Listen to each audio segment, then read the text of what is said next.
The most in-depth coverage of the Silver and Black as they set their sights on Las Vegas for 2020. Live from the CBS Sports Radio 1140 studios, it's Silver and Black today. Join the conversation by calling 702-889-5978. Now, here's Scott Gilbranson and Matt Gutierrez. Good morning, Las Vegas. It's back to football weekend for Raider Nation. Thank goodness. Whew. So much happening off the field. It's finally good to get the team back on the field, no matter what the result. But what sort of Raiders team will we see? Is there turmoil in the locker room, or is it just media drama meant to titillate and antagonize? Who will be on this roster come Wednesday after the trade deadline passes? We'll see. Will Garyon Conley be in a New Jersey, perhaps? Not in New Jersey, but in a New Jersey. Will Derek Carr still be the answer for Oakland? Will Bruce Irvin and Carl Joseph find new locales? Welcome back to Las Vegas's only All Raiders talk show, coming to you live from the City of Lights and from the Dollar Loan Center, don'tbebroke.com studios. This is Silver and Black today, heading into Week 8. Yes, that's right. We're halfway there of the 2018 NFL season. Hi, I'm Scott Gilbranson. I am your host. My co-host, Matt Gutierrez, will be here shortly. Each week, we meet you here to talk Raiders football, but we want you to be the third host. Make sure you sound off. Want to hear from you guys. It's been a strange few weeks, a strange year in Raider Nation. So call in. Tell us what you think. I mean, we'll give you time so you can express your opinion, and we want to hear what Raider Nation has to say. Call us now, 702-889-5978, and tell us what you think. We want you to be effusive. Effusive means expressive. Call us, 702-889-5978. Reminder, we're streaming today's show worldwide on the radio.com app. So if you're outside Las Vegas, like so many in Raider Nation are, you can hear us there. And also, you can watch us. If you're watching right now on YouTube, we are live there on the Silver and Black Today channel. You could see it. We tweeted that out. It's on our Facebook page. Also on the CBS Sports Radio Twitter page, you can find a link to that. And you can watch us. You can also watch us on Facebook Live and on that CBS Sports Radio, which is Sports Radio 1140 Twitter handle, so you can see what's happening here in the studio. Also joined today by engineer extraordinaire Sonia Schlobaum, who's still trying to get over the Purdue Boilermakers loss yesterday. Are you doing okay, Sonia? Yes, I'm doing okay. I think everyone's just living on a high off of last weekend with winning against Ohio State. Yes, and thank you for beating Ohio State, because yes, did you see I don't know, did they play yesterday? I didn't see, no. But they were 11. Yes. From number 2 to 11 because of us. So it's pretty exciting. Well, and keeping it in the state of Indiana, Sonia, as you know, I'm a big Fighting Irish fan. So they remained unbeaten by throttling Navy down in San Diego, and so they're still in that playoff hunt. They're 3, right? They're 3, yeah. Wow, and that's exciting. Yes, and there was 8. I know we have to get to pro football, but there were 8 of the top 25 teams lost yesterday in college football to unranked teams. So quite the season so far in college football. But Sonia's with us. She's keeping us on track, as she always does. Make sure that you also check out our website, silverandblacktoday.com. If you've been there, you know what I'm talking about. But some good stuff up there this week about this week's game with the Raiders and the Colts, including the offensive line. We're going to talk about that a little later. But first, what we like to do is get you to our lineup for today. So here's what we got on tap. In our first hour, our weekly feature, My Cousin Vinny with Vinny Bonsignore of the Athletic Los Angeles, kicks off segment number 2. Now, I had a couple people reach out to me. Why do you have the guy who covers the Rams talking, on your Raiders show every week? Well, here's the deal. Vinny may cover the Rams for the Athletic Los Angeles, but Vinny is also a longtime NFL columnist and writer. He's got great connections. He knows people all over the league, including a lot of folks and a lot of sources in Raider Nation. And so we have him on every week because he brings us not only perspective from the outside on Raider Nation, but also perspective on the entire NFL, which is valuable. So that's why we have him on. Vinny's going to give us what his sources are telling him about the situation with the Raiders locker room right now. If there is one, by the way. We hear there's one, and then we hear there's not. So we'll decipher it through him as well. He'll also give us the latest on the Raiders in the trade market ahead of Tuesday's NFL deadline. I know a lot of people believe that the Raiders will be very active in the trade deadline or at the trade deadline as they have been recently with the roster remake, the rebuild. Don't fool yourself. That's exactly what it is. So we'll talk to him about that as well. Also in the first hour, we'll take your calls and discuss what should we expect? I mean, what are we going to expect from this Raiders roster the remainder of 2018? I know most of you are going to say not much, but for those of us who watch the team more closely, we're looking at it and saying, okay, are we going to learn some things about this team and about some of these young players to see who will be and stay on the roster long term? Because let's face it, folks, a lot of guys are auditioning. Some people might not want to stay on the Raiders roster. They might want to jump ship, and that's fine too.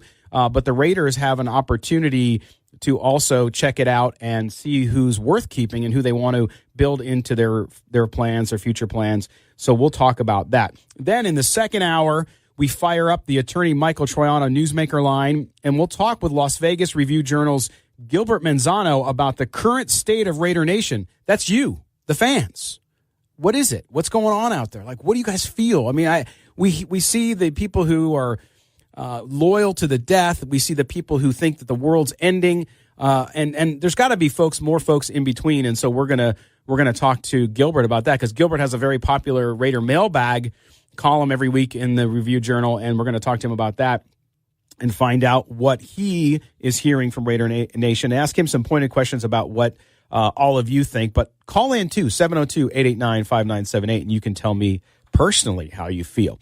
Then also in the second hour, again on the attorney Michael Troiano Newsmaker line, the Athletic Indiana's Stephen Holder will help us preview today's game against the Colts. Holder's the Athletics beat writer in Indianapolis. He'll tell us how Andrew Luck and the Colts are on an upswing, meaning the Raiders will have their hands full in Oakland today. There's no doubt about that. So we'll see how that all goes. But we'll talk to Stephen Holder. Stephen is a great guy, great writer. If you don't subscribe to The Athletic, by the way, I don't often recommend people subscribe to stuff because there's so much great stuff out there free, including silverandblacktoday.com. But The Athletic is worth the money. That's why we have so many of those guys on, because they're so good. We'll finish up the show with Matt's The Audible, where Matt picks a topic at large and we'll discuss, debate, argue. Whatever happens when he goes under center and calls the audible. There you have it, Raider Nation. You're kind of up to date now with what's happening in Raider Nation. We've set topics on the table. It's your time to chime in. Call us here on Silver and Black today on CBS Sports Radio 1140 AM. That's 702-889-5978. Also, want to thank, there's people who get to sponsor this show. They sponsor the show. They bring the show to you through their support, and I just want to mention them. That's the Local 872. Of course, that's the laborers union here in town. The men and women building both the Raiders' new stadium, also the new Summerlin Ballpark, where the Las Vegas AAA team will play, because they don't have a name officially yet. The 51s is what they're called now. They're also building resorts. Well, any big project in Las Vegas, you know the Local 872 is there. Also, of course, attorney Michael Troiano, if you need criminal defense representation, doesn't matter if it's a DUI or more serious offense, you can reach out to attorney Michael Troiano. It's TroianoVegasLaw.com. And, of course, The Pint. If you want to watch today's Raiders game at 1 o'clock, head out to The Pint on West Charleston. They have not only the Raiders games on the TV, but they have sound up, so you can actually hear the game. So make sure you do that, and we appreciate all of them for their support of the Silver and Black today. All right, so let's jump in, guys. You know, this has been, it continues to be an interesting time for Raider Nation. Everyone was excited going into the John Gruden era, the second John Gruden era. To hear about this team now rebuilding has really, I think, polarized folks to what's happening with the team, because for the folks up in Oakland who really thought that the team would make an effort to win a championship as they had said they would before they left Oakland, it's very disappointing, because now your team's leaving and there's no specter of it being good anytime soon. And that's a real rough thing, because you have the situation where the team's leaving. The team might leave after this year. Let's face it, we still don't know. The lease ends after this year. The city of Oakland still is saying that they're going to sue the Raiders over the lease and revenue. And then the Raiders now are rumored to be perhaps playing in San Diego next year, since there's a stadium ready to go there and no team there anymore. And other markets have been rumored. They're not going to come to Vegas. We've already put that one to bed. But they're also looking for a place to play. So if you're a Raiders fan in Oakland, I feel for you. I understand it. At the same time, the future is the future. If you read up on silverandblacktoday.com, I wrote a piece last week about how this is very disappointing for fans, but from an organizational standpoint and from a business standpoint, it's the right move if you felt. Now, again, a lot of people calling John Gruden a liar. Chris Reed, our senior NFL analyst on silverandblacktoday.com, wrote a piece about this on the website just a few days ago. And in Chris's piece, I think he brings up a really important point, which is the fact that John Gruden, you could call him a liar because he said this. The bottom line is when you're outside an organization, you take a new role and you start to look at things, okay? When you get inside, it's a much different look than from the outside. You evaluate from the outside, but until you're actually there, it's really hard to understand what you have and whether or not it's what you need to build a winner long term. So what they've determined, based on action, is that they're not. They weren't ready. A lot of folks thought that this roster just needed some tweaking, I being one of them. And he got in there and he realized, no, this is not the way to go. Of course, then the Khalil Mack domino falls, and then everything falls after that. So what's happened is he's changed the view. So you have to think long term. It's hard for fans to do that, I understand. But you also have to look at it from a business and an organizational standpoint. They are building for the future. And I know that's tough, again, for the people in Oakland, but the future's Las Vegas. So they're looking 3 years down the line, really, to what do they need to do to build a foundation in order to win long term with this team. And they've determined that they did not have the right people in place to do that. And so if that's the case, then what they're doing now is not at all surprising. Doesn't mean it's not hard to deal with and hard to watch as a fan, because as a fan, you want to win, right? I mean, that's the bottom line. You want to win. But at the same time, do you want to win quickly and maybe be a borderline team, or do you want to build a dynasty, if you will? I'm not saying it will be a dynasty. We don't know. But if you look at what they've done in New England and other places, including Green Bay, what they've done is they've built it a certain way. And so I think that's what John Gruden and Reggie McKenzie are doing, is they've decided as an organization to build this thing the right way.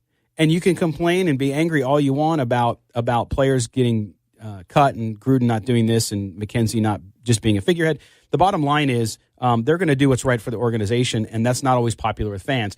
But you have a 10-year contract. I don't have to be popular with fans. Let's face it.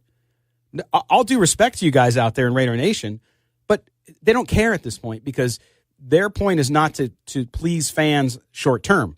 Their plan is to build a winning organization, a winning team long term, and they know that the fans will follow when that happens. So is there damage being done? Maybe for a little percentage of Raider Nation, but overall, I just don't think it's a big deal. So I think they're doing the right thing, and we'll see how it all goes. Now, I'm watching comments here on YouTube. Of course, we're streaming this show video on YouTube, which you can find there. You can also find it on Facebook, as well as Twitter from the Sports 1140 AM handle. And I see the conversation here about, Gruden praises players. This is from our buddy Ron Stratton. To their trade value, what's he supposed to say? Cooper isn't very good and we want to trade him. Very good. And that's the point. Like, you don't come out. I had somebody say to us on the website a few days ago, they're not being transparent. Well, here's the bottom line. Your transparency is only relative. So you don't want to be fully transparent, because you're an organization, you're a business, and that doesn't mean you're going to tell everybody what you're going to do. Hey, listen, we've decided I'm going to hold a press conference, right? And we've decided we're going to trade everybody, and we're going to retool, rebuild the roster. We just want to let everybody know, so you don't buy tickets, so you don't watch the games, and so you get angry. Now, of course, they're not going to do that. Look, does a business go tell people in advance, hey, our earnings are low, and so we're going to have to cut some employees? No, they do it when they need to do it. And I know it's rough. It's not an easy thing. And what you'd like is never to be in that position, but that's where we are.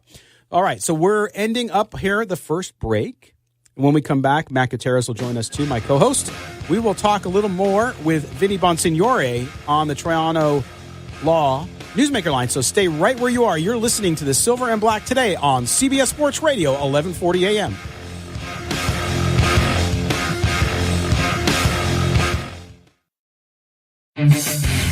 CBS Sports Radio. The only way to take Silver and Black today with you is with the radio.com app. Download it today and search CBS Sports Radio 1140 in Las Vegas and listen to us anytime, anywhere. All right, we are back here in the Dollar Loan Center, don'tbebroke.com studios for the second segment of Silver and Black today. I'm Scott Branson, and now joining us in the studio is, of course, my co-host, Matt Gutierrez. Matt, how you doing today, man? Good, man. Finally found my way in. I was running around out there lost. I know. It's tough. It's sort of like the Raiders roster. You're just not sure where to go. You have no idea where to go with that.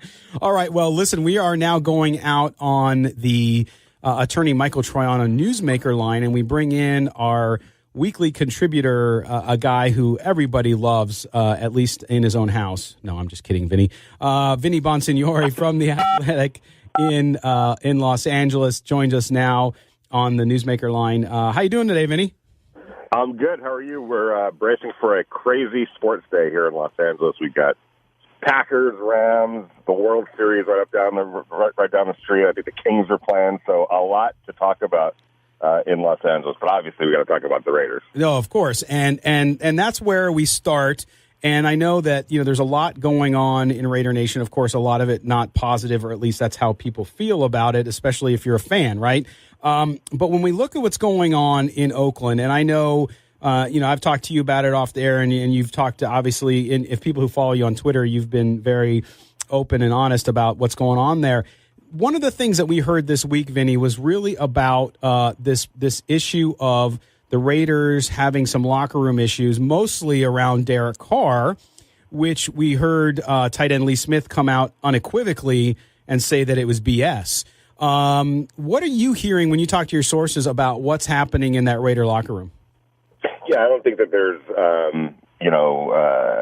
I don't think there's any widespread, lack of love for Derek Carr in the locker room. Obviously, there's been a lot of disruption from the team perspective, with trades and things that are happening, and that is going to affect the locker room. That's just human nature. I don't think anything's directed specifically at Derek Carr. I think the situation has caused some turmoil in the locker room. They're going to have to deal with it. Some of these guys are going to be part of the answer when the Raiders come out on the other end of this whole process.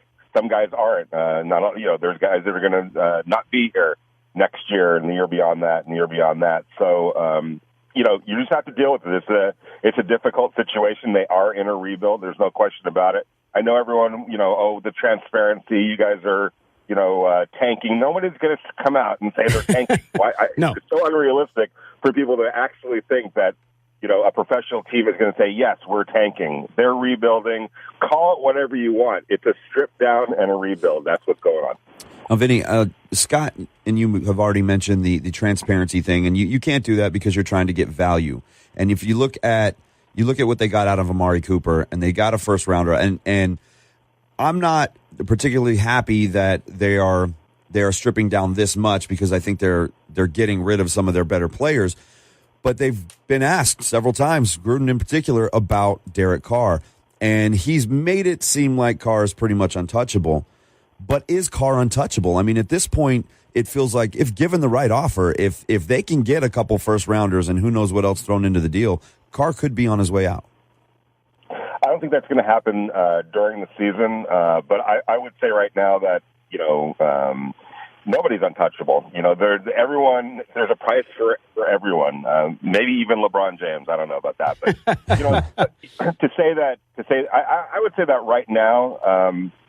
You can almost comfortably say he's untouchable, because I don't think they're going to get whatever value they'd be looking for him. So it's sort of an easy out type of a thing. They're not going to get the offer that they that would trigger them to acting. So you can kind of seek cover that way. But I don't think that in the whole scheme of things, anyone is untouchable. If the right offer came for Derek Carr, I would imagine that they would look into it. I mean, they're going to have 5 first-round picks over the next 2 years, 3 next year. That if you're looking to get to the top of the draft, there's nobody that's better positioned to get there if there's a quarterback available that they, feel like this is the guy that we want to rebuild around. than where the Raiders are positioned right now. So there's a lot that's going to happen over the next year or so, really the next 2 years in the draft and with the arsenal that they have and the draft cachet that they have. There's a lot of flexibility and mobility, and I think everything's on the table. Just your opinion, what would fair market value be for Derek Carr at this point? That's tough to say. You got to talk about his contract. You got to talk about his diminishing play over the last couple of years. Those are facts, and probably a first round pick. But I mean, if the Raiders are in position, let's say they end up with the top overall pick. Let's say the Oregon quarterback comes out, and let's say that's the guy that they really want. Are they going to hold on to Derek Carr because they're not getting a first-round pick value? Now, is there somebody out there that would give them a first-round pick? I would think so. I mean, I would think that, depending on what happens with Jacksonville, I don't think there's a whole lot of confidence in Blake Bortles.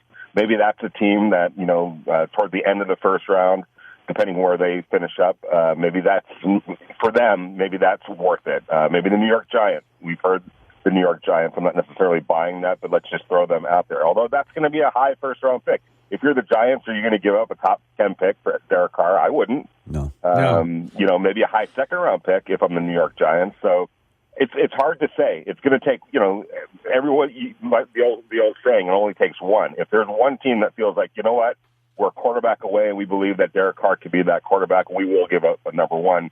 Then there's a number one pick value on him. But it would be tough for me to give up a number one pick at this point for him. Well, and I still see, Vinny, that to me, even if the Raiders were to draft a quarterback in the first round, I still think you keep Derek Carr one more year if the value, to your point, if the value's not there, because why not? You can still keep him next year, and it's not going to hurt your team anymore from a cap perspective. So why not hold on to him? And you don't know. And that way, if you get the young quarterback, even if it's Herbert out of Oregon or the kid out of North Carolina State, some other kids, then at least you can give them a year or more if they need time or if they don't pan out. So to me, it makes a lot of sense for the Raiders to do that. What about the rest of the trade? I mean, if you look at the Raiders, if they are indeed, and we have every reason to believe, shopping some of their veterans around and even some of their young players. You look at Bruce Irvin, you look at even Garyon Conley, who now they say is going to play more today, and you don't know if that's because they're actually going to give him a chance again or if they're shopping him and they want to showcase him. And then, of course, Carl Jones. What's the market for those guys out there with some maybe teams who are banged up on defense or need some additions? Yeah, I mean, you look at even the Rams could use defensive backfield help right now, considering Aqib Talib is still out, and we don't know what condition he's going to return back to. So, I think there's a market for all of these guys, but is that market where you want it to be right now, as opposed to next off season when teams I had a general manager tell me when you're not in that crazy mode. When you're able to make measured, calculated decisions, without the gun to your head, so to speak. So, and even you could even say that about the team that's trading away an asset. Maybe there's a better situation by holding on to some of these guys and then revisiting it on draft day or during free agency. So, there's a market. I don't see them being all that much more active. But again, it only takes one team to say, hey, we really need Connolly. We really need Bruce Irvin, and we're willing to give up X, X, and X for him. Are you interested? And at that point, if it's a blow your socks off kind of a deal, then the Raiders, I'm sure, would be, yep, absolutely. Because why not? I mean, they're not going anywhere. They know that. They understand that this is a year of transition and the beginning of a transition. So if the right deal comes along, again, everything's out on the table. Vinny, shift gears a little bit real quick.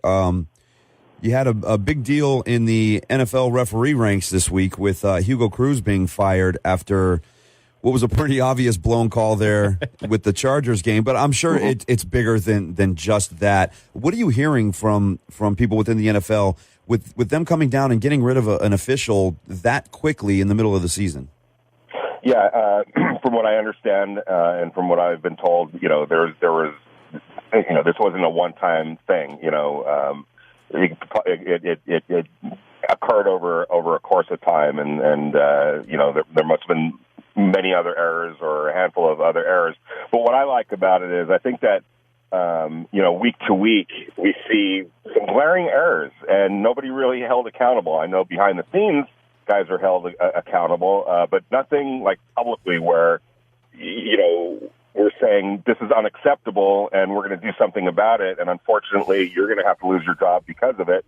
That happens in everyday life. That happens on teams. If the coach isn't getting the job done, he gets fired. If the player is not getting the job done, he gets replaced. If I don't do my job, somebody else is going to have my job.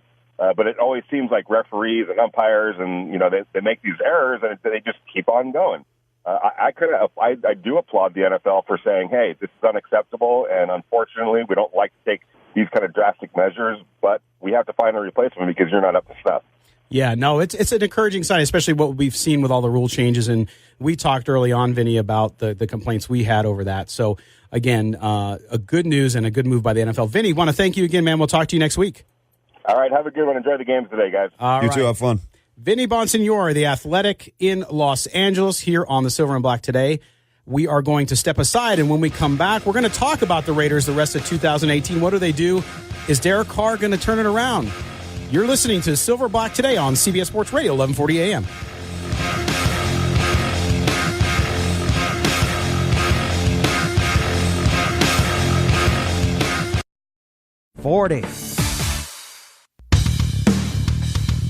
Hey, this is Tim Brown, Hall of Famer. You're listening to Silver and Black today.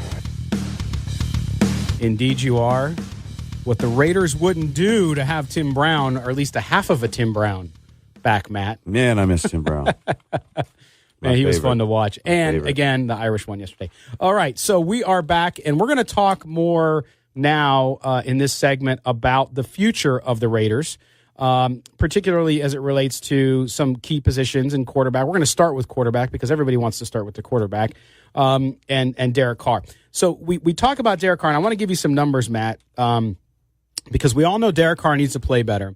But I still think, and as we've said this since the offseason, I still think the injuries, I don't think he's over his injuries. And I think back to who we were talking to, Jay Schrader talked about when we had him on the show, talked about how it takes longer than you think to come back from that. Now, you would think, well, geez, he broke his leg in 2016 right at the end of the year and then last year. But if you look at 21 games since breaking his leg, Matt, 29 touchdowns, 21 interceptions, okay?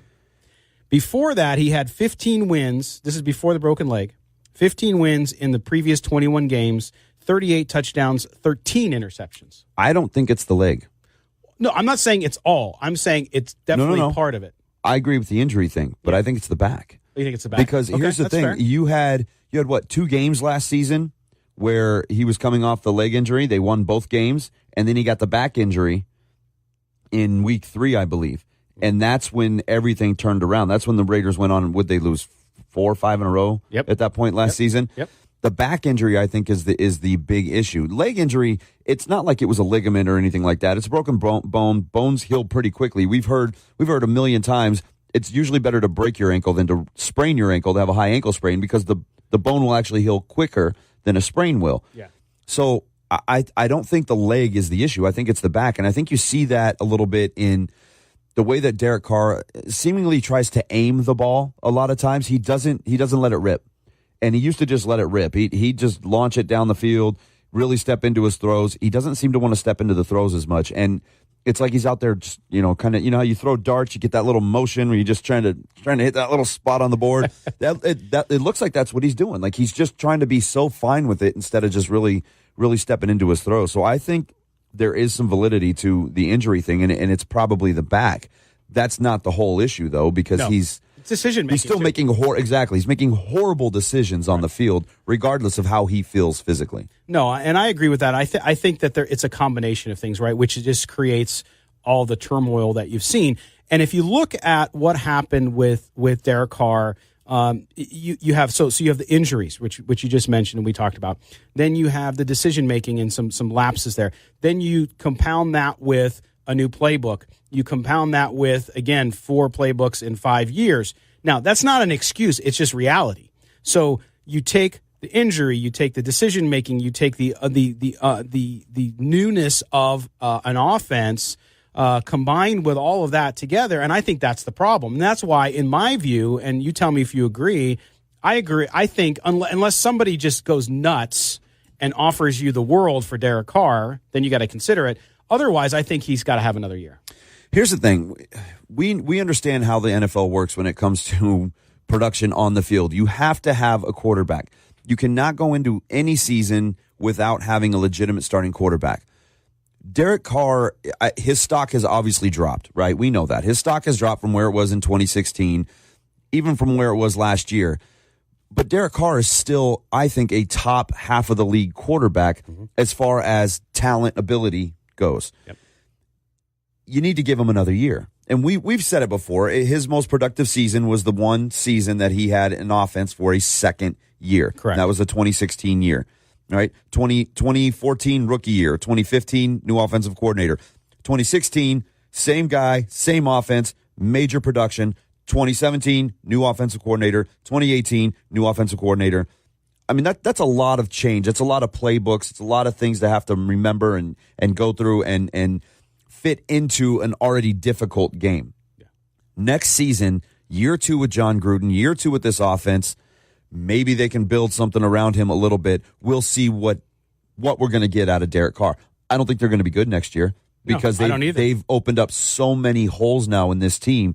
Unless they go 5 for 5 in the or 3 for 3 in the first round, and they nail every single draft pick in this draft, and every one of those guys turns out to be a Pro Bowl stud going into next season, they're not going to have a good year next year. So you have to see what Carr's going to do individually next season without worrying about the wins and losses. If he comes out and he plays well and he can keep a bad team in games throughout the course of the season, then you know that he's understanding the offense, and we're going to get back to seeing what we saw in 2016. No, I agree with you. I think that second year under Musgrave, he flourished. And so you have to be able to do that with him and Gruden's offense now. Now, Corey, our boy Corey Sanford, who is a longtime listener going all the way back to the early podcast days, Corey wants to know, Matt, he's got a question for you. Award-winning podcast. Yes, award-winning. That's right. We were voted the top podcast from the Nevada Press Association. Good man. Shameless I like that. I like that plug. That's terrible.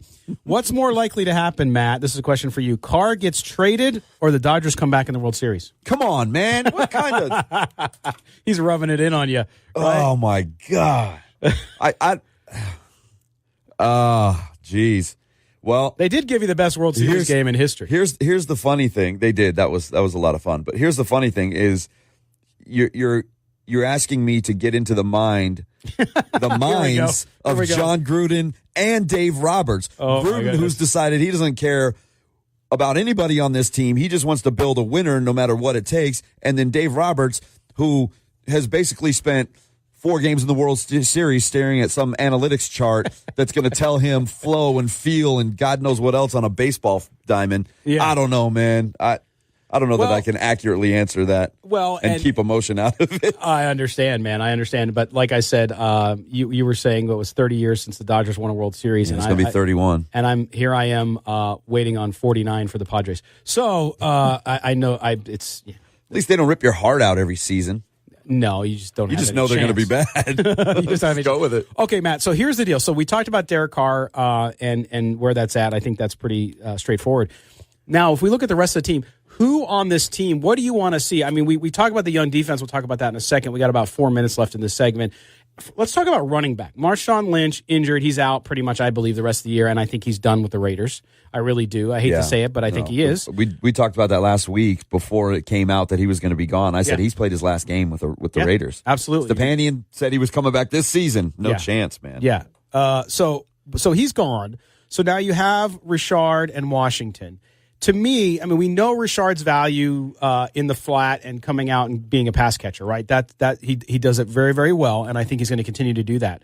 But I think you need to run him more. You need to run Washington now, who's healthy and back. You got to see what these guys have. I would just feed them the ball. Now, we have Doug Martin, who used to be my guy. He's not so much my guy anymore. But Doug Martin's going to get all the snaps today.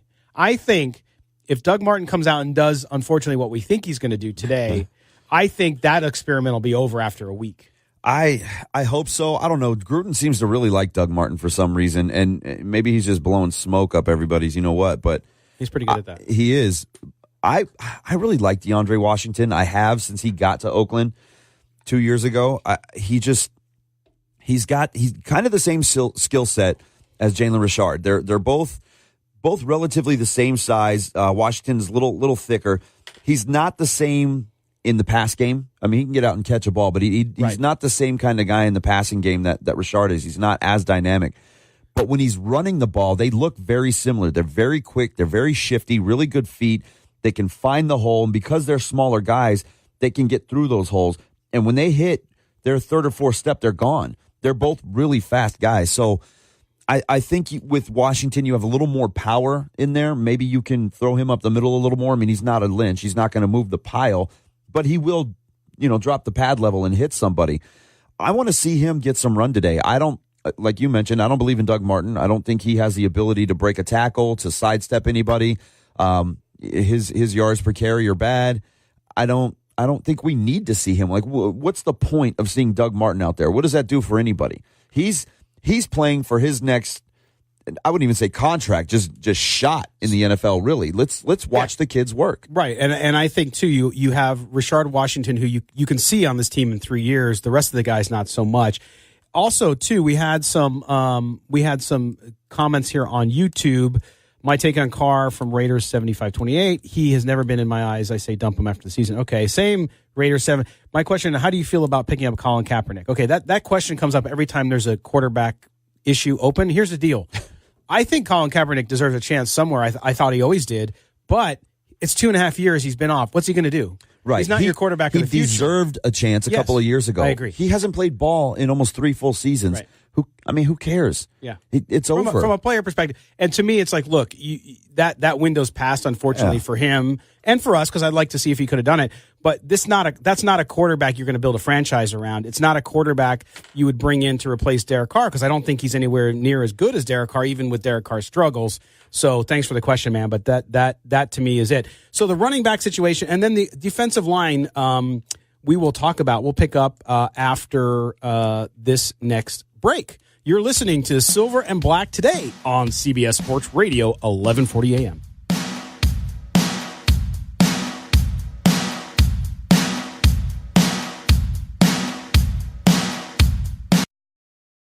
CBS Sports Radio. This is Silver and Black today, live on CBS Sports Radio 1140. Here's your host, Scott Gulbranson. Good morning, Raider Nation. Welcome back. We are having an interesting conversation about the Raiders now and the Raiders in the future. We just got done talking about Derek Carr, talking about the running back situation, and I love looking at the comments on YouTube. If you're not watching us on YouTube, check it out, Silver and Black today on YouTube, where we're streaming the show live via video. And we get we've had comments from Ireland. We get our buddy in Alabama. We all comments from everywhere. We have HS Sportiva. Great work. I enjoy listening every Sunday morning while walking the dog. Saludos from Chihuahua, Mexico. All right. So we got listeners in Mexico today. Don't tell Tony that, man. He's going to start talking about how the Raiders are going to play in Mexico City next year for their home field. That's true. They won't be paying. It's on the board over there. It's still hanging out. That's right. All right. So we're gonna shift gears a little bit here and keep this open to talk about. By the way, the Eagles lead the Jaguars 17-15 in the fourth quarter over in London as the London games continue. Why do we not have that game on? What's going on? I will reserve comment, but we don't get it on the TV in the studio, unfortunately. So anyway, so we are talking about the future of the Raiders now.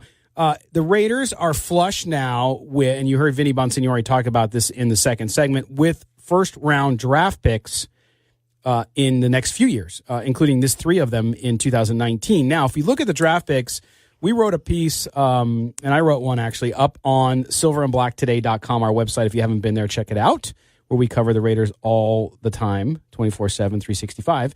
But I wrote a piece about how the Raiders might rebuild. I know it's a very early look at what they might do, but clearly, in my view, the Raiders, as you mentioned, Matt, they have needs everywhere. Right, so it's not like you say, oh, well, they need defense more than they need offense. No, they need it all. They do. And so what I did is I broke it down, and I know Tony Cardasco, your partner on Sports Adrenaline Las Vegas, is in love with this guy too. And so here's what I have, and I just want to get your comments, Matt, and we'll talk about it, and we'll see what the viewers and the listeners have to say. By the way, you can call in 702-889-5978. If I look at the 3 picks, now this takes into assumptions, and as we were talking about during the break, Matt, in how the other picks go. You don't know how it's going to go. You don't know how people are going to trade or whatnot. So this is just basically guesses at this point. But if these guys are available, here's the way I would love to see an possible outcome for the Raiders. And that would be with that first pick, which I think will be top 3 or 4. It's going to be top 1 or 2. Okay. No, I mean, the Giants, before you go on, Cardinals. Let's be honest. The Raiders are not better than anybody in the NFL right now. No, I would not. I agree with you 100%. It just comes down to can you sneak a win in? Even still, this is a 1-15, 2-14 team at best at this point. Yeah, I agree. So we're going 1 or 2. I agree. They're winning. I just see it. They're winning. We're calling it. Best case scenario is they somehow sneak out a third win. That's all I'm saying. That's being positive, right? Okay, so here's the deal. I have them with that first pick. I think a guy that they would look at, and I think he's a difference maker. Yes, the Raiders now need a defensive end because of the trade of Khalil Mack, but they can shore up and build an incredible interior defensive line if they go with Ed Oliver out of Houston, who will come out of school, 6'3", 290. And he is just amazing. Quickness, instinct, a grinder, if you want to call it that.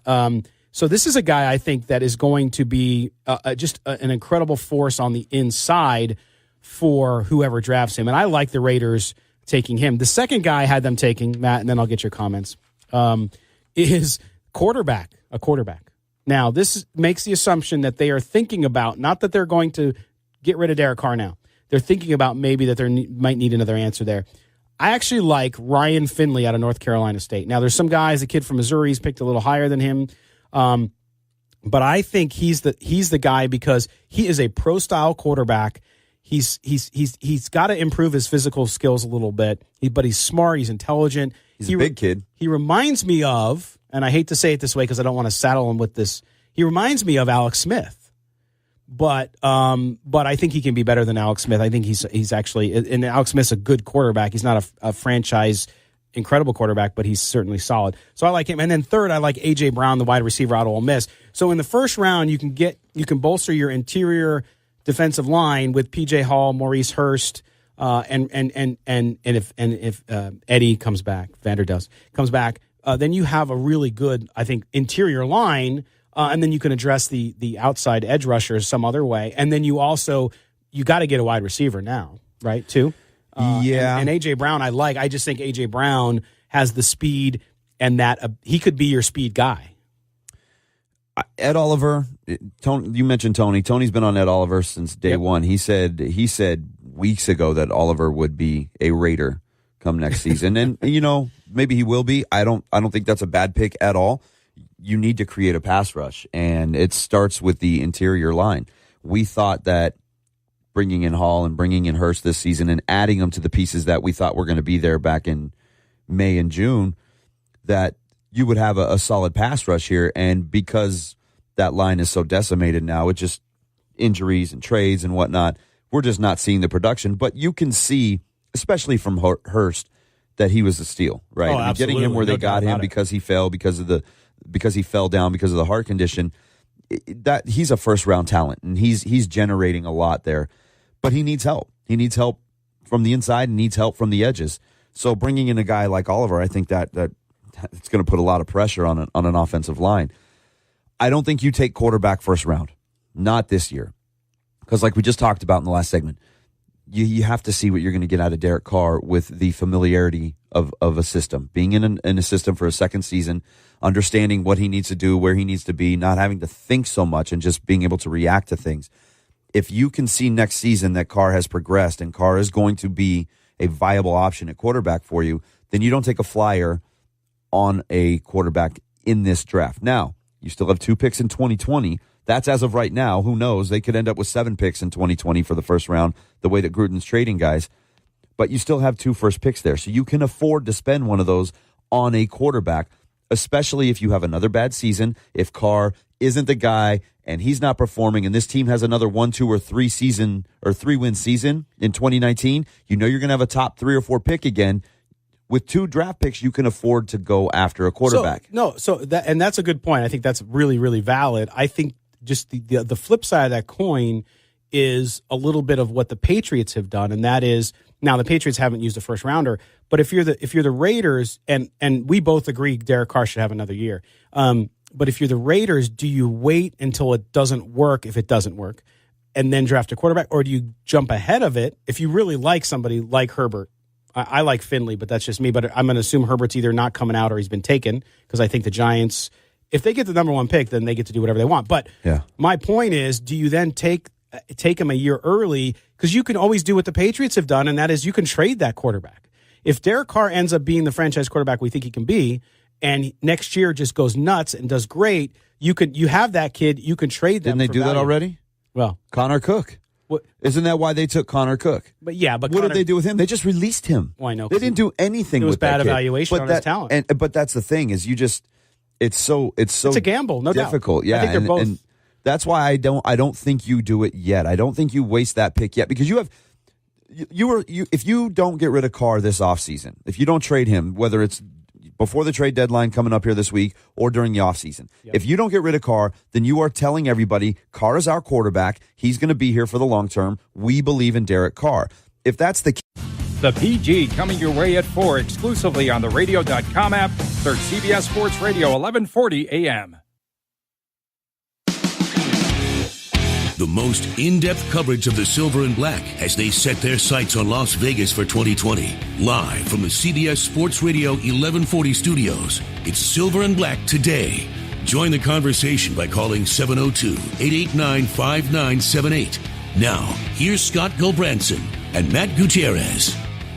Welcome back to the Dollar Loan Center, don'tbebroke.com studios at CBS Sports Radio, 1140 AM in Las Vegas. Want to thank again our sponsors, the Local 872, the men and women building the Raiders Stadium, attorney Michael Troiano, and, of course, The Pint. If you want to watch the Raiders game at 1 o'clock, head up there on West Charleston and get your game on with them. Matt, finish your point there before we get to our guest Gilbert Manzano from the RJ. Finish your point. I was just saying, you talked about drafting a quarterback in the next draft.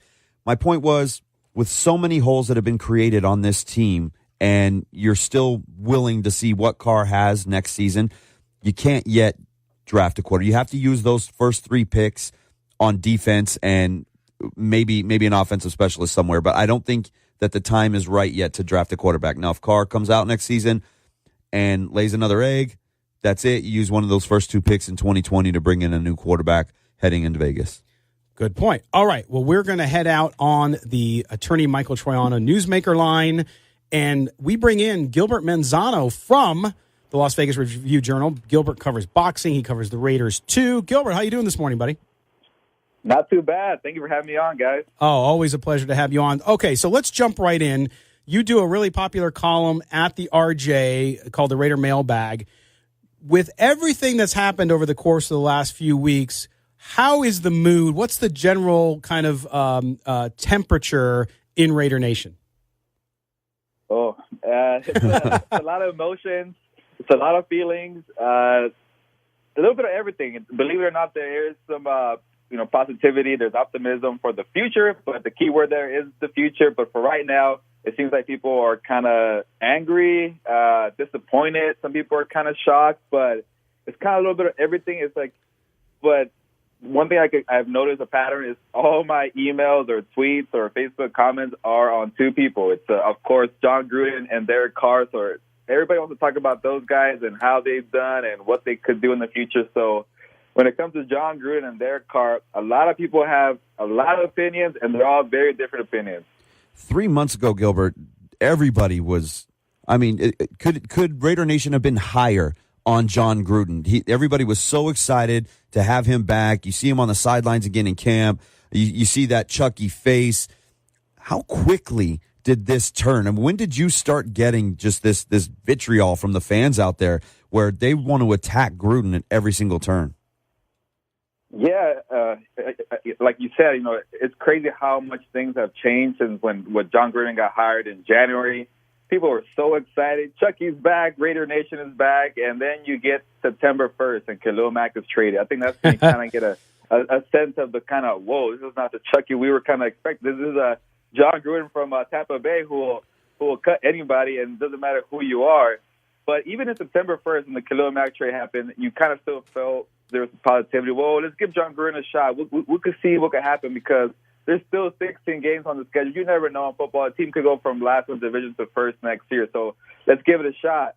And then maybe I think there was like the 0-3 start. You kind of started hearing some rumblings from, disappointment, and fans are kind of like, wait, what's going on? We're supposed to win at least one of these games. And then the Browns game kind of got some people kind of excited. And then when you laid an egg with the Chargers and the Seahawks, that's when everybody was kind of jumping ship. And, part of me was thinking kind of like, I was a little surprised how much he's kind of, tearing this team down. But I'm not surprised at Gruden how he is. This is kind of like, I kind of thought it was going to be a feel-out year, a year where John Gruden kind of sees what's going on with his team and then tweak it. Maybe people won't like it, but it's going to be his way, and then eventually it's going to be the right way. But he really tore it down, and people are just not ready for this because, a year ago or even 2 years ago when this team went to the playoffs, it was Amari Cooper, Khalil Mack, Derek Carr. Mm-hmm. Those guys are gone, and maybe the last one might be out of the door soon. So it's kind of just strange how much you lost that foundation, that nucleus so soon. With John Gruden only on the team, what is it, 6 weeks now? It's not even Halloween yet. It's a completely new team. Yeah, we're speaking to the Matador. I call him that because he's the pride of Cal State Northridge. That is Gilbert Manzano from the Las Vegas Review-Journal. Gilbert, now, when you look at kind of how the fans are excited, now, the fans up in Oakland have probably the biggest beef because the team is leaving and they really wanted to see them win before they left. But in Las Vegas, where we're sitting here patiently waiting, or as our friends at Kane say, impatiently waiting, for the Raiders to come to Las Vegas and move into their new home. Do you find that the mood in Las Vegas around the Raiders because of the year they're having has been dampened at all? I don't think so. I think even coming into the season for the Vegas mood, it was weird. It's not really like a lot of excitement, maybe because the whole Golden Knights thing and they were doing so well, and they're Vegas born, and they're all about Vegas, and they were rooted in Vegas, and Oakland was kind of like the team that's coming in, the stranger coming in. So people were not, as maybe as the year before, and I think that would change. As soon as the Raiders come in, NFL is going to dominate the city. It's going to be a Raider town. But I think where the excitement is and the positivity from the Raider fan is like the future. When I get comments or emails, it's always like maybe 4 words. It's like in Gruden we trust, Viva Las Vegas. So people who are like looking for a positivity take is the future. So people in Las Vegas are not too worried about what's going on. They're just kind of banking on John Gruden to fix it by the time 2020 rolls around. Yeah, I know in football, things change very quickly. So maybe thinking, by year 3 of Gruden, he better figure this thing out. And that's still kind of we're panicking.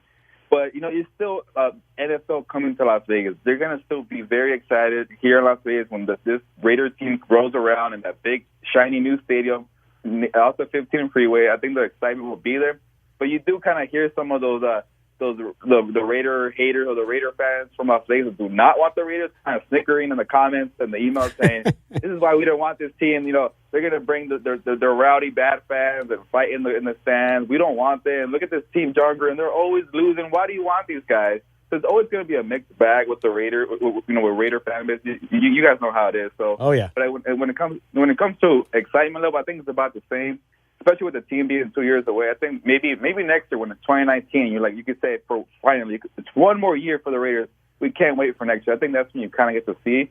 But it's the NFL. They're going to be so excited when the team comes around. It's just kicking a team while they're down right now. I mean, they're coming here, and real Raider fans are excited. Even Gorilla Rilla was here last week, and tweeted out the stadium, pictures of it, and he was so excited to see the stadium being built. Real Raider fans are excited for it. It's just that this team is in flux right now.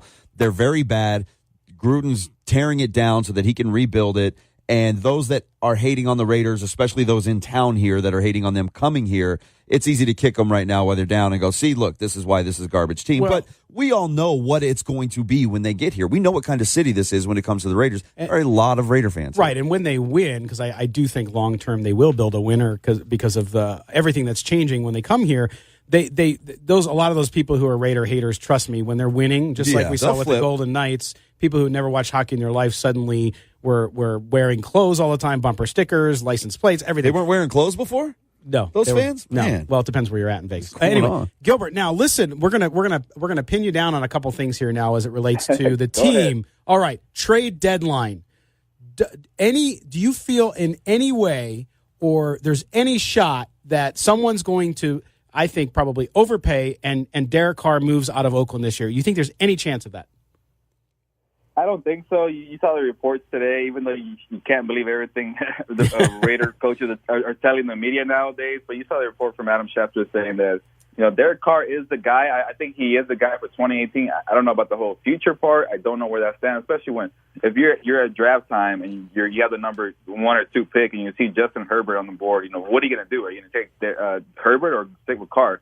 That's going to be a strange dynamic there. But I think for 2018. They're set on Derek Carr. It's not like they're winning a lot with Derek Carr, so you're not going to ruin the tanking plans if that's their plans to kind of lose games to get a better pick. So, why not give Derek Carr the shot? And if you're Oakland, when you're expecting to have at least a good couple years before they leave, do you really want to, have A.J. McCarron out there for the rest of the year in Oakland? That's got to just kind of be a brutal feeling for Raider fans in Oakland. So at least give them Derek Carr. Hopefully Derek Carr can figure it out. But no, I do not think Derek Carr I don't think he will be traded. I think he stays 2018, and hopefully for him, he has a good rest of the year. So who's safe? Are we done with these trades at this point? Do you think that this is it? They're going to just stand pat with what they have, or do you think that they're actively shopping guys still, hoping they can get just 1, 2, 3 more picks in this next draft? I think they are still actively shopping. I just don't know if they're going to get anything yet. When it comes to Garyon Conley and Carl Joseph, I think they are shopping those guys, especially because they're young former first-round picks. Carl Joseph was a first-round pick in 2016. That was 2 years ago, so hopefully people see some value there. Maybe they stick it out with Garyon Conley. It's just weird how John Gruden really talks up Garyon Conley in the offseason, and now he can't even see the field. So maybe Garyon Conley could be a guy to be shipped. But one thing that my colleague Michael Gelkin pointed out is, don't be surprised some of these veteran guys were used to winning one out, and then maybe they get a 5th-round pick or a 6th-round pick to let them go. Bruce Irvin probably wants to win. He's probably tired of this. Khalil Mack, his main guy, is not there. And you want guys like Maurice Hurst and P.J. Hall and Arden Key to get most of the reps. So why not let Bruce Irvin go to a better, winning organization for now? Or even Jordan. I know Jordan Nelson got paid, so he can't really complain. But how about Jordan Nelson, who went from Aaron Rodgers to what's going on in Oakland? He probably does not like the feeling too. So maybe a guy like Jordan, who probably would not ask for a trade, doesn't seem like the type of guy who would do that. Maybe he's out, and maybe those veteran guys really want a different team for the rest of the year. All right, Gilbert Manzano from the Las Vegas Review-Journal. Make sure you read him and his coverage, and also, as he mentioned, his coworker Michael Gelkin. Great coverage in the RJ. Gilbert, we'll talk to you next time. Thanks for being with us.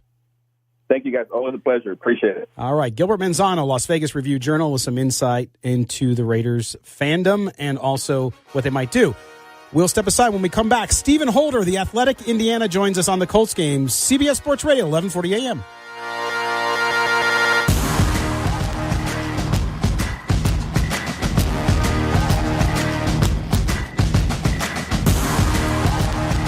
In life, just like in football, you need good hands to score. The Michael Westra Allstate Agency will carry you to success for every insurance need. Auto, business, home. This is Cliff Branch, formerly of the Oakland Raiders, 3-time Super Bowl champ, 4-time Pro Bowl, and you listen to the Silver and Black Show. All right. Thanks for Cliff Branch for bringing us in. I don't know how he's not in the Hall of Fame, Matt. Just every time I hear his voice, it drives me nuts. Because he played for the Raiders in the 70s and not the Steelers. All right. Well, we are going to shift gears now and talk about the Indianapolis Colts. Of course, the Raiders face the Colts up in Oakland today. And joining us on the attorney Michael Troiano newsmaker line is Stephen Holder from the Athletic Indiana. He covers the team always for the Athletic. Stephen, thanks for joining us here on the Silver and Black today. Hey, no problem. Thanks for having me. All right, so let's talk about the Colts. Now, Andrew Luck, back after 600 days or so off, I think it was 615 or whatever the right number is. Talk about his return, what it's meant on the field. Obviously, we know. We've seen he's continued to progress, get stronger. But also in that Colts locker room, to have him back as that team leader, what's that meant for this team this year? Oh, I mean, it's indescribable, the difference. Look, I mean, it doesn't show in their record right now because they are a team in transition. They're rebuilding, and, we knew this season was going to be difficult in many ways as they go through this process. But, I mean, I covered this team last year as well, and just the lack of, I guess, upside on this team last year, you could feel it, and it was a feeling that really kind of permeated throughout the entire season. You just didn't really feel like they had a chance on Sundays. Oftentimes they were in some games. It wasn't that they were getting blown out per se. It just didn't feel like there was anybody to really lift the team at critical moments when they needed a play. And that they have now in Andrew Luck. And if but for a few mistakes here and there that a lot of these young players have made, this would be a much different season. But I do think their season is on the upward swing. I think they're going to be a very competitive team down the stretch now that they're getting guys back like Jack Doyle and their left tackle Anthony Costanzo and Marlon Mack. And I think when you couple that with Andrew Luck, that gives you a sense of real hope. And that's what the Colts have right now. They have a shot. Hey, Stephen, Matt Gutierrez here. Let's stay with Andrew Luck. Early in the season, we saw him being taken out of a game late because he at the time couldn't really get that shoulder going and throw the Hail Mary. Physically, where is he at now? Is he getting closer to 100%? Is he still dealing with the shoulder issue? Or do you think that he's gotten back to the Andrew Luck we're used to seeing? Yeah, I will tell you, I don't really see any issues right now. I think initially, at the start of training camp, I saw some issues, and throughout the preseason, I think you could still see it. But a lot of that was not just the physical ability, it was also getting back into a rhythm. I mean, he'd missed 18 months or something along those lines. So, I mean, it's been a long, long time since he's thrown the football aggressively. And he got back to doing that really just in late June, maybe early July is when he really started throwing forcefully, like in preparation for training camp. So, I mean, it had been 18 months since he had done that. So that's a long layoff. I think the process, I knew it would be a process, but I thought it would be a longer process, frankly, in terms of him getting back to midseason form. I didn't think that would happen this fast, but he's in midseason form. I mean, he's throwing the ball at a higher rate than he has at any point in his career. He's thrown more passes than at any point in his career. He's on pace for a career record. Or career high, and that's not, we can debate whether that's a good thing, but the point is, I mean, there's a lack of balance and so forth. But we have not seen any real ill effects. The further we get into the season, there have been very, very few ill effects from Andrew Luck's injury. He looks like he's back. All right, we're talking to Stephen Holder from the Athletic Indiana. Now, Stephen, one of the reasons that Luck has been able to do so well in his return, and that the offense continues to, as you said, be on an upswing, is the team has been able to protect Andrew Luck, and you've seen some light at the end of the tunnel during this rebuild, and that offensive line has done really well. What's made the difference there for that unit? Yeah, well, you're right, and the first thing I'll say is that to give you some context on the difference, they are allowing right now, according to my statistics, pressure on 21% of Andrew Luck's dropbacks. Wow. Well, the lowest he's experienced in his entire career is 32%. Wow. That's the lowest before this year. So it's a dramatic difference. They were at about 34% last year, obviously with different quarterback. But the point is, they've really turned the corner. Well, a couple things have happened. I mean, obviously, they drafted Quentin Nelson, number 6 overall. So, I mean, you expect a major, major impact there. And it has been. He has been everything they hoped he would be. I mean, there have been some bumps in the road because he's like 22 years old, right? But generally speaking, I mean, he has really made a discernible difference. And then I feel like the same can be said right now at right tackle. They seem to have found a right tackle in Braden Smith, who's also a rookie out of Auburn. They got him in the second round. That's been a surprise because he's been a guard up until this season. So they kind of fell into that one, but he's performing well. And then you just have finally getting a unit that can stay healthy. They haven't been healthy quite a bit. They've had quite a few injuries, I should say, this year. I mean, Anthony Costanzo at left tackle missed the first 5 games, right? So it's been a struggle to get some stability there. But I think that, coupled with Frank Reich, who's their head coach but also their play caller, he really has a knack for working pass protection into his game plans. And whether it's getting the ball out faster, which they are absolutely doing, you're not going to see them throw those deep posts to T.Y. Hilton nearly as much as they used to. There's just a totally different approach on offense. So they're not exposing Andrew Luck as much as they used to, but they're still doing it. They're doing that while also still being able to be productive in the passing game, and that's really the challenge. Can you get the ball out quickly but still have a downfield element to your passing game and be productive in the passing game? So they're able to do that, and I think that's been a nice trick for Frank Reich this year. Now, Raiders and Colts kick off in about 4 hours in Oakland. They don't have to deal with the dirt infield finally, which will be nice for all parties involved. But you've got a Colts team now that's really found their rhythm. I think offensively, they're top half of the league in scoring, about 27 points a game, and the Raiders can't stop anybody right now. And if you take out that Cleveland game where they scored 45 in overtime thanks to 5 turnovers from the Browns, they're scoring 13 points a game. The only team worse than them right now is Buffalo, who you guys just saw last week and only gave up 5 points to. How do you see this game shaping up in Oakland today? Because it really looks like a blowout on paper. It has that potential. We'll see. Now, the Colts do have some vulnerabilities here on the back end of their defense. Malik Hooker, who's been a really good safety for them in his second year coming off his ACL, he's out today. So that's going to be a little bit of a puzzle the Colts will have to solve. They picked up Mike Mitchell who most recently from the Pittsburgh Steelers. Familiar with Mike Mitchell in Oakland. Yeah, I bet you are. That's right. And so they picked him up, and he has been, wow. I mean, instant impact player. Now, he's more of a strong safety, and Malik Hooker's a free safety. So there's going to be a little bit of, as I said, a little bit of a puzzle there. And Clayton Gathers, who is their strong safety, he's been in and out of practice all week and is questionable. We'll see. I think he's going to play, but I don't feel great about where he's at physically. So that's the vulnerable area for Derek Carr to try to exploit. I think it's the middle of the field, the deep middle of the field. That would be potentially, we'll see what happens to the personnel, but potentially when you don't have your ball hawk center fielder at safety, that is something to sort of consider. But I do think you're right. Their defense, the Colts defense, it really has had some moments this year, and a lot of the games where they've given up a lot of points, and there have been a handful, that really was a product, in large part, a product of turnovers by the offense. I mean, the short fields, and I think generally the defense has made huge strides this year, and I think they're actually ready to take a step next year. And this was a lot to ask. It's a totally new scheme. So they do a good job, though, of not giving up the deep ball. They're sort of a zone-based defense, keep the ball in front of them and tackle with like 5-6 guys. That's the whole game plan on defense. So you'll see that today. Yeah, it'll be interesting, Steve, because I think you're right about being susceptible to a long pass. Although the last game the Raiders played, Derek Carr threw one pass over 10 yards. Yeah. So we'll see if they can buy any time for him there. But we certainly appreciate you taking time. Now, in the 30 seconds or so we have left with you, what do you think? What's your prediction for this game?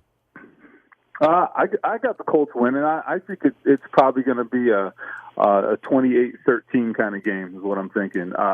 But we'll see. I think that's the way I see it shaping up, at least in my head. But I'm often wrong, so who knows? That's what my wife tells me, too. I'm often wrong. Listen, Stephen Holder from The Athletic in Indiana. Have a great rest of your season, man. We appreciate you joining us. All right, guys. Thanks. All right. That's been Stephen Holder from The Athletic in Indiana, in Indianapolis. Out in Oakland covering the Raiders, and great guy, and we appreciate him giving us some insight in the Colts. And I think, Matt, the only way the Raiders can stay in this game is they can somehow get that offense going, and it has to be the passing game. It has to be turnovers. I mean, he just talked about the only game that they've really, the games that they've given up a lot of points have been because of turnovers. The only game the Raiders have scored any substantial amount of points was the Cleveland game. Baker Mayfield turned the ball over 5 times, and one of them was a pick six. I think 3 of the turnovers were deep in Raiders territory, or deep in their own territory. So Raiders had a very, very short field to work with. That's the only time they scored points. They got 20 against Miami, the last 3 coming on a garbage field goal when the Dolphins had already put that game away. And other than that, you're looking at 3 points, 10 points, 13 points. That's it. That's all they got, man. Well, that defensive front for the Raiders, the young defensive front, is going to have some trouble with that offensive line in Indianapolis. All right, we're going to step aside. We'll be back when we come back. Matt's Audible on Silver and Black today on CBS Sports Radio, 1140 a.m. Help us talk the Silver and Black. Call us at 702-889-5978. Here's Matt Gutierrez and your host, Scott Gulbranson, on CBS Sports Radio 1140 AM. Welcome back, Raider Nation. Matt Gutierrez, Scott Gulbranson here, and our engineer, Sonia Schlobaum, are back, bringing you all the latest in Raider Nation and Raider Talk. By the way, we have said some comments about our video, which you can watch on YouTube, Facebook, and Twitter, about the breaks being silent. That's because we have commercials and rights. In all the different platforms we're on, if you play the commercials or play music, you're violating rights, copyrights. So we'll look on a solution for that, but I just want to address that for those folks because we've got a bunch of people watching today. So anyway, now it is time for Matt to blow on his hands, get under center, and get ready for the audible. Take it away, man. What did you do for your bye week, Scott? I don't have any. Now, yeah, so I was thinking about that with you because now, but you're right. With the PG now, yeah, which is the post-game show here at CBS Sports Radio that you and Tony do, you're stuck watching. I don't want to say stuck. Watching football. Some great, of them I'm stuck. But you're watching game after game after game all day long so that you guys can wrap up what was the day in the NFL at the end of every Sunday. But what did you used to do? Because here's what I got thinking about. My Sundays before we started doing this were very, very structured in the way that I approached football season. No surprise here. I've always been a Raider fan. Everybody knows that. But my brother and his family would come to the house in the morning. I was up super early. I'd go to the grocery store. I'd get the nice thick cut bacon. I'd get the eggs. I'd do French toast, whatever it took. I was making breakfast in the morning. Now, if the Raiders played at 10 o'clock, the day started a little earlier. Generally, they play at 1 o'clock. So I would kind of cook right up into the first quarter of those early games. You settle in, eat breakfast, watch those early games, and then you get ready for the Raiders game. Halftime rolls around, you go outside and you play football for a little bit. You come back for the second half. And that's every single Sunday. That's what we did every Sunday. Changed a little bit now because we're here in the mornings and we're getting things ready here, so things get pushed back a bit. But then the bye week rolls around, and it almost feels like you get a little lost. What do you do? What do you do on the bye week? I would honestly, it would feel like a legitimate bye week because I would just turn football off for the day and go forget it. I'd check in on fantasy or whatever. But Sundays are generally family days. We'd go do something as a family, get out of the house, whatever it was, try to find something new to do. So I'm curious what people like to do on their bye week. Do you still bring the family over and you still watch football? Are you one of these guys that goes to a bar and watches games all day long? Do you still do that? Or do you take the week off? I want to know what you do. Do you take the week off like a football player would? It's an interesting question because I think in general people will watch the big national games. Like if you're watching Sunday Night Football or Monday Night Football or Thursday Night Football, you at least for me sometimes, we're different, right? Because we're in the business here and we have to keep track of all of it. But I'll have it on in the background. It'll be background noise sometimes. But I'll tell you, the bye week, it's almost like foreshadowing into the misery that is outside of football season. Because when you have the bye week and your team's not playing, then you're like, okay, what do I do? Like you feel lost. Now, you eventually find something to fill that time. And, of course, those of us who have families, maybe that's a little bit easier because we got kids and they have football games and they have soccer and hockey and all that stuff.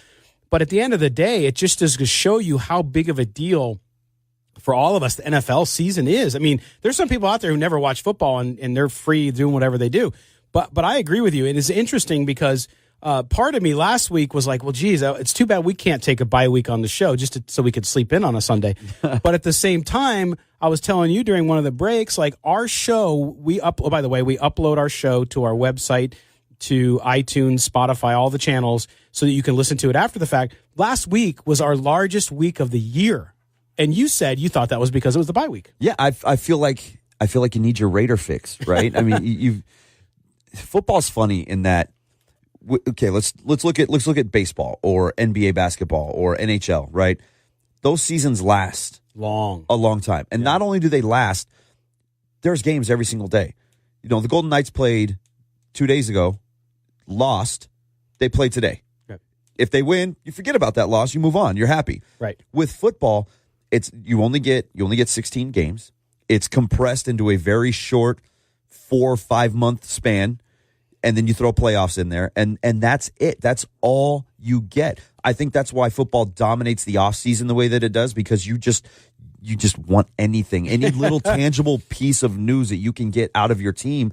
You're craving it because you don't get it. Baseball is every single day. Every day, yeah. Which is great if you're a baseball fan. I love baseball, and it's fun that every day you can turn on a game and watch it. It's a longer cycle. But yeah, you can forget about a win. You can forget about a loss and just move on to the next day because there's so many. Football there's so little of it that I think you crave it. And when a bye week rolls around, you're on your computer looking. It's concentrated. I need to find some new news. What's new out there that's going to feed me this? It's concentrated. And then, like, for example, last week, no Raider game.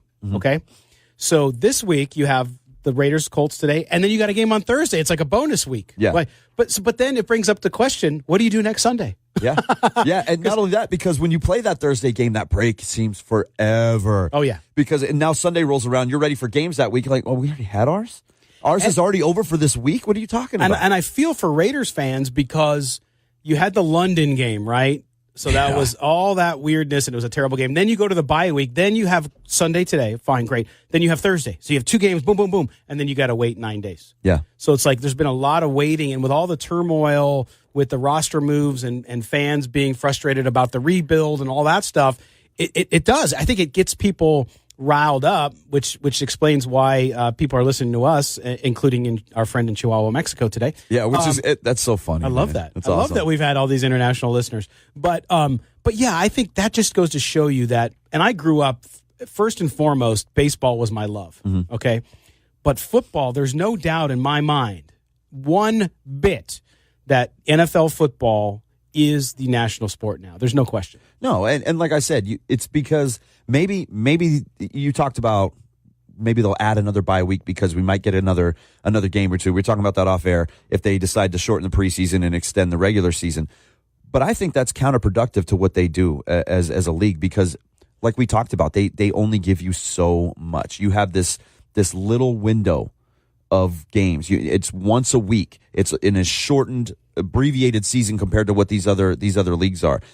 You don't get enough, so you're constantly digging and searching and hoping that you can get just a little bit more of football. It's the craziest drug out there, right? Well, I mean, you become addicted to football, especially when you're a fanatical kind of fan. You know, fan is short for fanatical, right? I mean, it's you get so involved and into these teams and into your colors and into everything that goes into Sundays.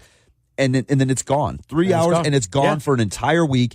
And after only 16 games, which is 2.5 weeks into a baseball season, 16 games, and it's over for 6 months. That's it. You don't see it again. Which why after the Super Bowl, it's such a dead period of time. Now you have the Final Four and all that stuff, which is great if you like college basketball.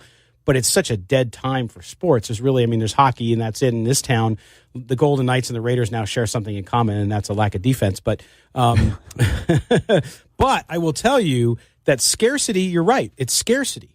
It's a business strategy too, right? If you have a product and you only offer it, it's like the McRib. You ready? The McRib. There you go. Which you can't get in Las Vegas. Thank God. Thank God. But that type of thing I think is big, and it goes back to, I remember reading this book, and it had all these different celebrity managers, and one of them was Colonel Tom Parker, who managed Elvis Presley, and they would say to him, well, how come Elvis doesn't do more interviews? He's like, because when he does an interview, it's got to mean something.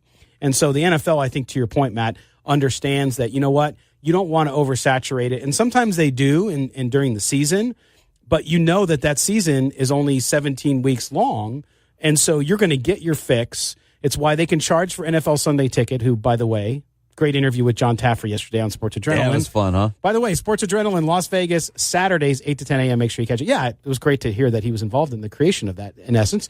But yeah, man, I agree. I think football is in the blood of Americans, and when your team's not playing, it's a rough week. It just is. You know, and that's why, excuse me, you mentioned, you know, rolling into the Final Four and good things like that.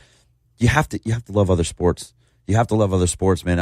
I know so many people out there that are 1,000% Raiders football, and that's it. There's no college football involved. There's no baseball involved.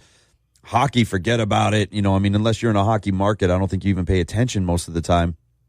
maybe college basketball. Mm-hmm. You got to get into these other sports. I mean, it's there's so much more going on, and it's fun now being here because we've never had anything. We never had the professional sports. No professor. Yeah. College basketball is getting close to starting, so usually when football season would end, that's when I'd really roll into college basketball because big Rebels fan. And all right, now football's Raider season's usually over by November anyways lately. So you roll right into college basketball. We don't even need to talk about college football out here because it doesn't really exist. But you get amped for the next season. Yeah. As each season ends, you get amped for the next season. When the Super Bowl's over, you mentioned Final Four, one of the best events in Vegas you will find anywhere. If you ever want to watch the Final Four in all of its glory without actually going to a game, man, you got to get to Vegas and watch it. It's second to none. There's Matt Gutierrez with his audible. We're going to step aside when we come back. Tom Cable, does he deserve any of the blame for the offensive line play? Silver and Black today on CBS Sports Radio, 1140 a.m.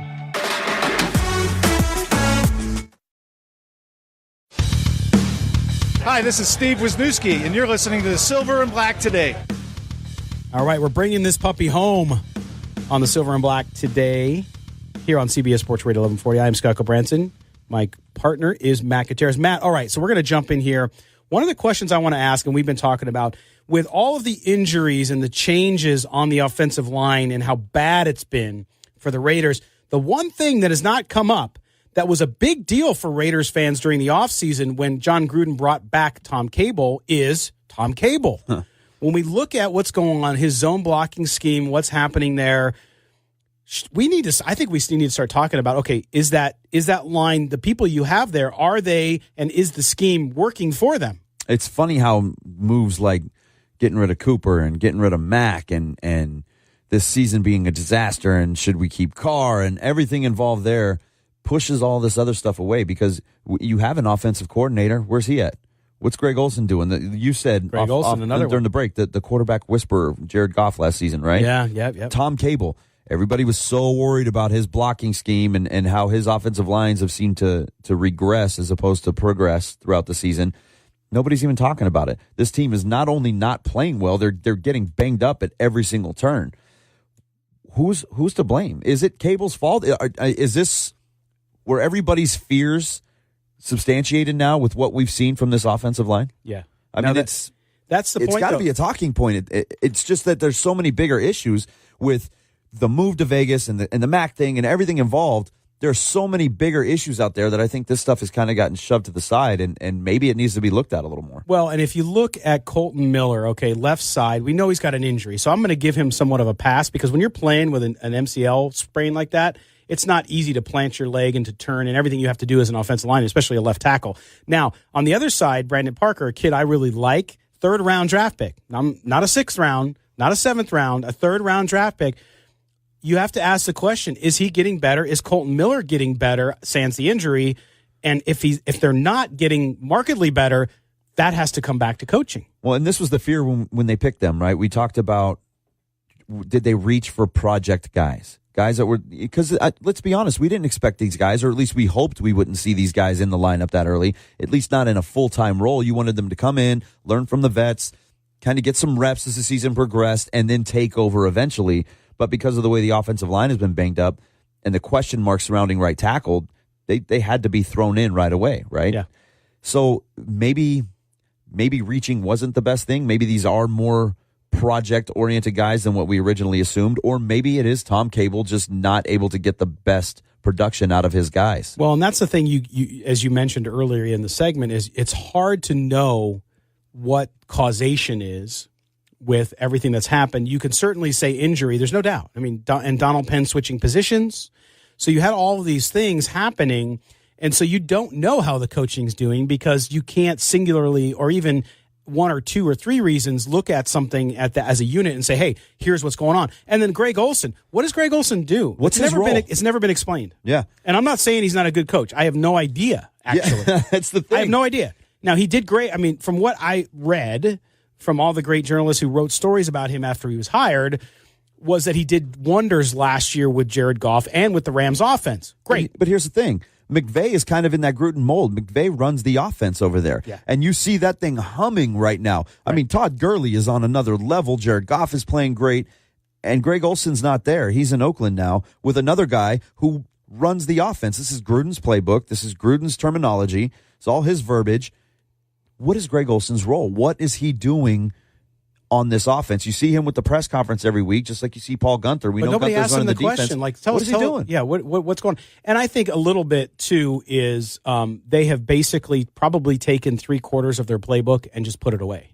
Because they can't execute some of those plays because of the offensive line and the lack of productivity at quarterback. So you can't really know, even if Greg Olson's doing something, we don't know what he's doing. We don't know if he can do what he wants to do because of the talent issue. Yeah, I think this, because this season has become such a dumpster fire, and there's just no productivity from the offense whatsoever. These issues are just going to kind of get swept aside for the rest of the year.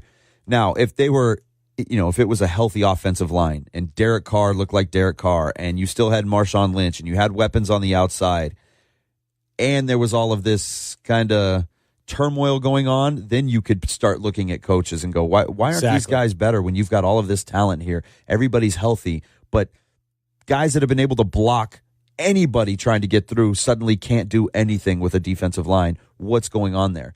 I do think it's an issue. I mean, we talked about Osemele just not looking right this season. Why has he not looked good before the injury? Right. And now he's hurt. Well, we're not going to know. You're not going to be able to figure it out because of all of the other underlying issues with this team. Well, and one of our listeners and viewers on Facebook asked, is it going to be hard to keep some of these coaches next year because of the change? Now, guys came. I don't think so. I don't know. I mean, I don't know that's either. the problem. How do you evaluate that? But that's when every there's year. So much unrest on the actual field itself. Right, and I think that's every year, though. If you have good coaches, which is what you want, they're always going to be targets to either become a college coach or to become another NFL coach with an upgrade or a head coach position. Paul Gunther, for example, now his defense isn't doing great, most likely because he has no talent and injury. So for him, I think he's the guy that you'd be most worried about. So we'll see what happens. I think you need to grade the offensive line based on the interior linemen, because that's where you get most of the stability from. And the fact that Osemele wasn't playing well before the injury, I think, speaks volumes.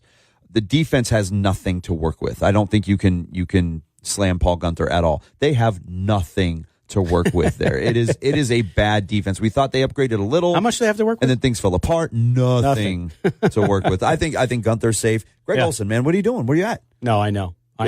Make an imprint somewhere on this team. Well, the time has gone by fast once again. That's going to wrap it up for us. Make sure you stay connected to us. Visit silverandblacktoday.com. Follow us on Twitter, silverblack2day. Check out our podcast available on iTunes and Google Play, as is this archive of this show. You can listen to it right after, or subscribe today so you don't miss on the hijinks. Also, just a quick dedication of this show to my friend Catalina Cam, who we lost, a childhood friend of mine, was down at her funeral in San Diego on Thursday, and wish her and her family the best. For my co-host, Matt Gutierrez. Matt, thanks, brother. Yeah, man. As always. Real quick, prediction? Yeah. Prediction, what do you got? You got about a minute. What do you got? I have 30-17 Colts. 17 seems so lofty with this offense. Yeah, they'll have like a special teams play or something. Maybe a turnover somewhere. Yeah. I don't know. I think the Colts defense hasn't been great overall. They've given up some points. Maybe the Raiders can find 17 points, but they're going to give up, I say, 34. 34. I got 30. Okay, we'll see. The question is over under Andrew Luck, and it could be worse. Yards. Yeah, I'm thinking 500 yards. Oh, for my co-host Matt Gutierrez, of course, and our engineer, the weeping Boilermaker, Sonia Schlobaum. Sonia, they'll get it again next week. Don't worry about it. We sign off, ladies and gentlemen, but we never say goodbye, Raider Nation. Thanks for listening, and until next week, may the autumn wind always be at your back. We appreciate you being here, and we'll talk to you next week where we can recap 2 games. CBS Sports Radio.